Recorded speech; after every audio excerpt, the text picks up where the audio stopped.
Daniel 2. Let us begin at by going over the verses here, the scriptures. Daniel chapter 1. Beginning with Daniel chapter 1. In the 3rd year of the reign of Joachim, king of Judah, came Nebuchadnezzar, king of Babylon, into Jerusalem, and besieged it. And the Lord gave Joachim, king of Judah, into his hand, with part of the vessels of the house of God, which he carried unto the land of Shinar, to the house of his God. And he brought the vessels unto the treasure house of his God. And the king spake unto Ashpenaz, the master of his eunuchs, that he should bring certain of the children of Israel, and of the king's seed, and of the princes, children in whom was no blemish, but well favored, and skillful in all wisdom and cunning and knowledge, and understanding science, and such as had ability in them to stand in the king's palace, and whom they might teach the learning and tongue of the Chaldeans. And the king appointed them a daily provision of the king's meat, and of the wine which he drank, so nourishing them 3 years, that at the end thereof they might stand before the king. Now among these were of the children of Judah, Daniel, Hananiah, Mishael, and Azariah, unto whom the prince of the eunuchs gave names, for he gave unto Daniel the name of Belteshazzar, and to Hananiah of Shadrach, and to Mishael, Meshach, and to Azariah, Abednego. But Daniel purposed in his heart that he would not defile himself with the portion of the king's meat, nor with the wine which he drank. Therefore he requested of the prince of the eunuchs that he might not defile himself. Now God had brought Daniel into favor and tender love with the prince of the eunuchs. And the prince of the eunuchs said unto Daniel, I fear the Lord the king, who hath appointed your meat and your drink. For why should he see your faces worse liking than the children which are of your sort? Then shall ye make me endanger my head to the king. Then said Daniel unto Melzar, whom the prince of the eunuchs had set over Daniel, Hananiah, Mishael, and Azariah, Prove thy servants, I beseech thee, 10 days, and let them give us pulse to eat, and water to drink. Then let our countenances be looked upon before thee, and the countenance of the children that eat of the portion of the king's meat. And as thou seest, deal with thy servants. So he consented to them in this matter, and proved them 10 days. And at the end of 10 days, their countenances appeared fairer and fatter in flesh than all the children which did eat the portion of the king's meat.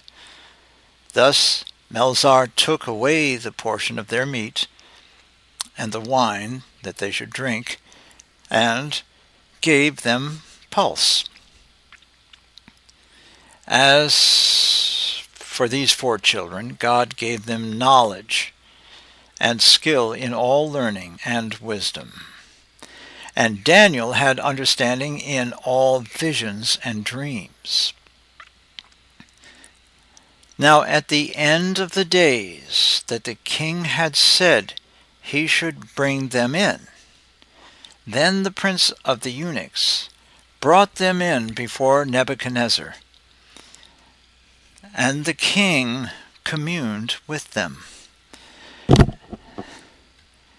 And among them all was found none like Daniel, Hananiah, Mishael, and Azariah. Therefore stood they before the king. And in all matters of wisdom and understanding that the king inquired of them, he found them 10 times better than all the magicians and astrologers that were in all his realm. And Daniel continued unto the 1st year of King Cyrus. Daniel chapter 2.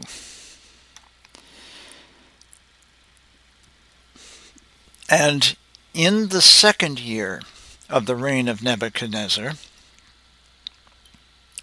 Nebuchadnezzar dreamed dreams, wherewith his spirit was troubled, and his sleep brake from him. Then the king commanded to call the magicians and the astrologers and the sorcerers and the Chaldeans, for to show the king his dreams. So they came and stood before the king. And the king said unto them, I have dreamed a dream, and my spirit was troubled to know the dream. Then spake the Chaldeans to the king in Syriac, O king, live forever. Tell thy servants the dream, and we will show the interpretation. The king answered and said to the Chaldeans, The thing is gone from me. If ye will not make known unto me the dream with the interpretation thereof, ye shall be cut in pieces, and your houses shall be made a dunghill. But if you show the dream and the interpretation thereof, ye shall receive of me gifts and rewards and great honor. Therefore show me the dream and the interpretation thereof. They answered and said again, Let the king tell his servants the dream, and we will show the interpretation of it. The king answered and said, I know of a certainty that ye would gain the time, because ye see the thing is gone from me. But if ye will not make known unto me the dream, there is but one decree for you. For ye have prepared lying and corrupt words to speak before me, till the time be changed. Therefore tell me the dream, and I shall know that ye can show me the interpretation thereof. The Chaldeans answered before the king and said, There is not a man upon the earth that can show the king's matter. Therefore there is no king, lord, nor ruler that asked such a thing of any magician or astrologer or Chaldean. And it is a rare thing that the king requireth. And there is none other that can show it before the king except the gods, whose dwelling is not with flesh. For this cause the king was angry, and very furious, and commanded to destroy all the wise men of Babylon. And the decree went forth that the wise men should be slain. And they sought Daniel and his fellows to be slain. Then Daniel answered with counsel and wisdom to Arioch, the captain of the king's guard, which was gone forth to slay the wise men of Babylon. He answered and said to Arioch, the king's captain, "Why is the decree so hasty from the king?" Then Arioch made the thing known to Daniel. Then Daniel went in and desired of the king that he would give him time, and he would show the king his interpretation, the interpretation. Then Daniel went into his house and made the thing known to Hananiah, Mishael, and Azariah his companions, that they would desire mercies of the God of heaven concerning this secret, that Daniel and his fellows should not perish with the rest of the wise men of Babylon. Then was the secret revealed unto Daniel in a night vision. Then Daniel blessed the God of heaven. Daniel answered and said, "Blessed be the name of God forever and ever, for wisdom and might are his, and he changeth the times and the seasons. He removeth kings, and setteth up kings. He giveth wisdom unto the wise, and knowledge to them that know understanding. He revealeth the deep and secret things. He knoweth what is in the darkness, and the light dwelleth with him.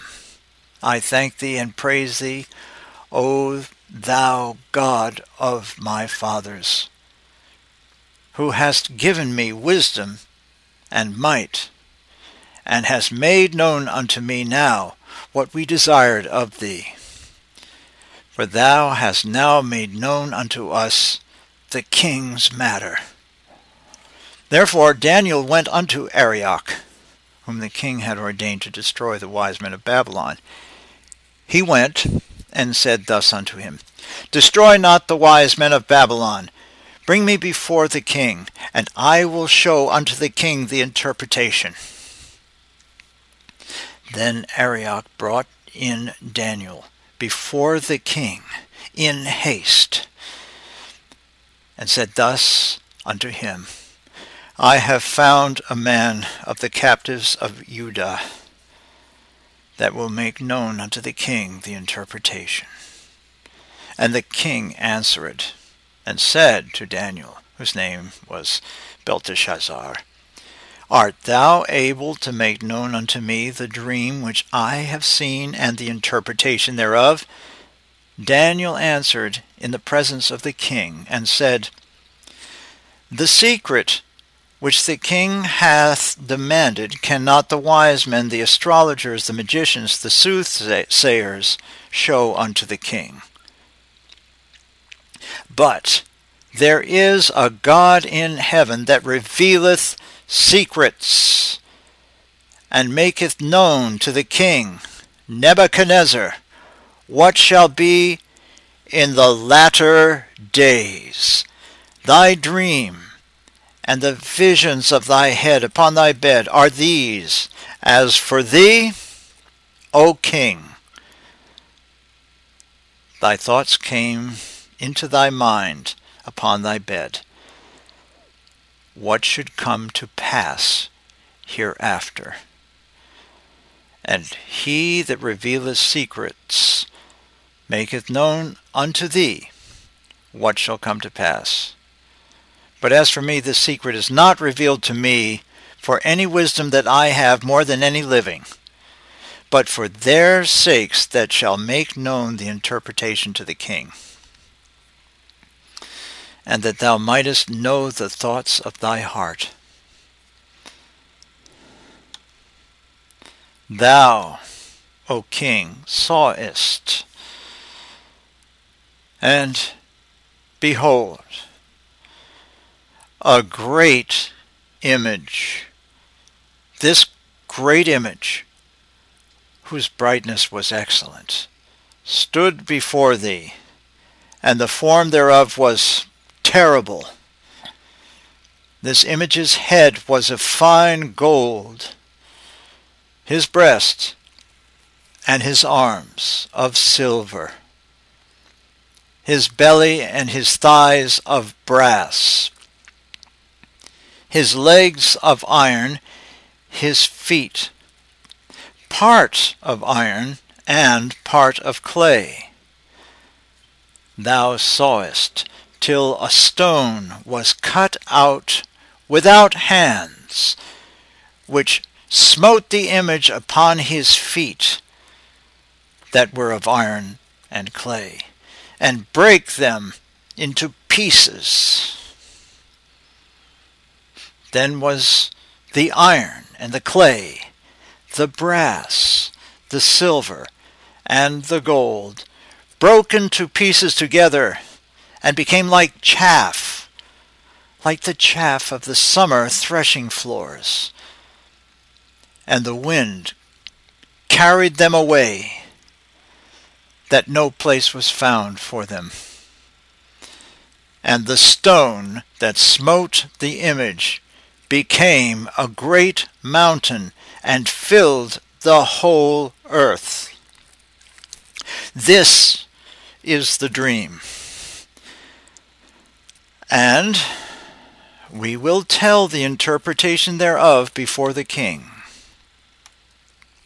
Thou, O king, art a king of kings, for the God of heaven hath given thee a kingdom, power, and strength, and glory. And wheresoever the children of men dwell, the beasts of the field and the fowls of the heaven, hath he given into thy hand, and hath made thee ruler over them all. Thou art this head of gold. Okay, I tell you what, let's leave the text of Daniel chapter 2 for a while, because here we begin to come to our study. Remember what was said in Daniel chapter 2, verse 38 about the head of gold, because at this point begins a series of parallels by which we can use a process of deduction to gauge what these prophecies mean. The golden head of the statue, since we know that it is King Nebuchadnezzar, we can further deduce that the head of gold also represents the Empire of Babylon, more specifically the Neo-Babylonian Empire, according to the historians. But anyway, the Empire of Babylon. Notice the breast and the arms of the statue were of silver. Babylon was conquered by the Medes, who formed a coalition with the dominant kingdom of Persia. And the Medes were the sort of mountain people that lived to the north. Hence the two arms, the one more powerful than the other. The belly of brass was the empire that conquered Media-Persia. That empire was Greece, or Helena, as it was called in those days, before the Romans, led by Alexander the Great. The legs of iron symbolized the empire which eventually conquered Greece, which we know from history was the Roman Empire.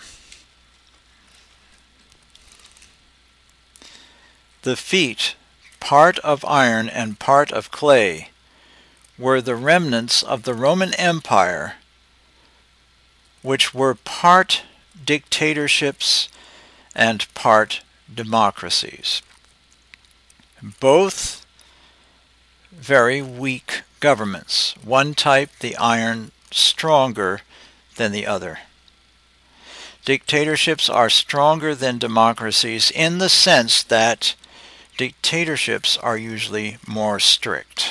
Finally, there were 10 toes in that image, which were smitten by a stone cut out without hands.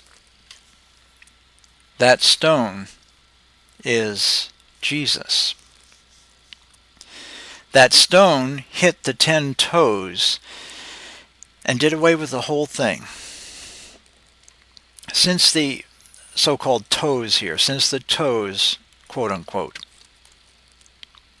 are at the base of the statue, that implies a progression of time, as if the parts of a man's body, from the top of the head to the tip of the toes, were a chronological account of history concerning a special key imperial progression of empires leading to the end time itself, and key to the formation of the final world empire. And it starts with the head of Babylon, which is mentioned here in Daniel 2. So, it's a story of empires, specifically the lineage of the final world empire of man. And at the end time, the world empire consists of 10 parts, or the 10 toes, as it were. Now, returning to the book of Daniel, from verse 38 of chapter 2 here. Verse 38. And wheresoever the children of men dwell, the beasts of the field, and the fowls of heaven, hath he given into thy hand, and made thee ruler over them all. Thou art this head of gold. And after thee shall arise another kingdom inferior to thee, and another third kingdom of brass, which shall bear rule over all the earth. And the fourth kingdom shall be strong as iron, for as much as iron breaketh in pieces and subdueth all things. And as iron that breaketh all these, then shall it break in pieces and bruise. And whereas thou sawest the feet and toes, part of potter's clay and part of iron, the kingdom shall be divided. But there shall be in it the strength of the iron, forasmuch as thou sawest the iron mixed with miry clay. And as the toes of the feet were part of iron and part of clay, so the kingdom shall be partly strong and partly broken. And whereas thou sawest iron mixed with miry clay, they shall mingle themselves with the seed of men, but they shall not cleave one to another, even as iron is not mixed with clay. And in the days of these kings shall the God of heaven set up a kingdom, which shall never be destroyed, And the kingdom shall not be left to other people, but it shall break in pieces and consume all these kingdoms, and it shall stand forever. We'll get back to Daniel 2 in a little while, but I just wanted to point out here that that kingdom is the kingdom of God, which shall never be destroyed. And it shall finally come in the days of those 10 kings, which are symbolized in Daniel chapter 2 as 10 toes. In other words, 10 kingdoms. And the kingdom that shall never be destroyed, but rather it shall exist forever, will be the kingdom of Jesus Christ on the earth after he comes again. In the following chapters, I'm going to go over and explain the details of what we're studying here, and go over in detail the prophecies concerning this. Now, back to Daniel chapter 2.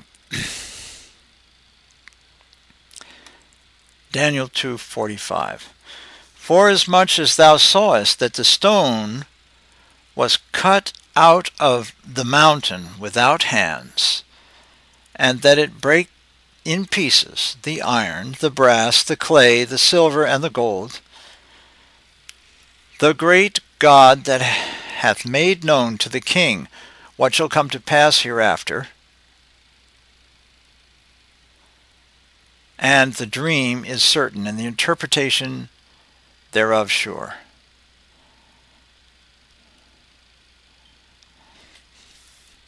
Then the king Nebuchadnezzar fell upon his face, and worshipped Daniel, and commanded that they should offer an oblation and sweet odors unto him.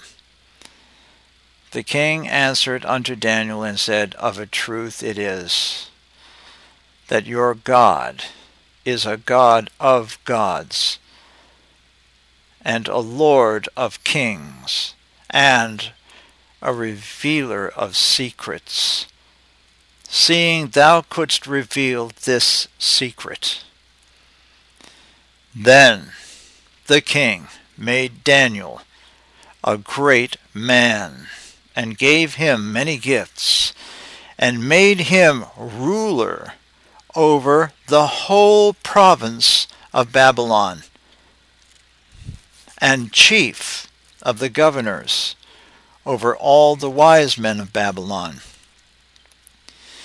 Then Daniel requested of the king, and he set Shadrach, Meshach, and Abednego over the affairs of the province of Babylon. But Daniel sat in the gate of the king. The end of chapter 2 of Rescue Volume 2. I had a little problem reading one of the verses here. I have dyslexia, so I stuck in an extra word there. Let's see, which one was it? Daniel 2:45. Forasmuch as thou sawest that the stone was cut out of the mountain without hands, and that it brake in pieces the iron, the brass, the clay, the silver, and the gold, the great God hath made known to the king what shall come to pass hereafter. And the dream is certain, and the interpretation thereof sure. I got it right the second time around. Here we go. Nobody's perfect, huh? Daniel chapter 2. And this is the end of chapter 2 of Rescue Volume 2.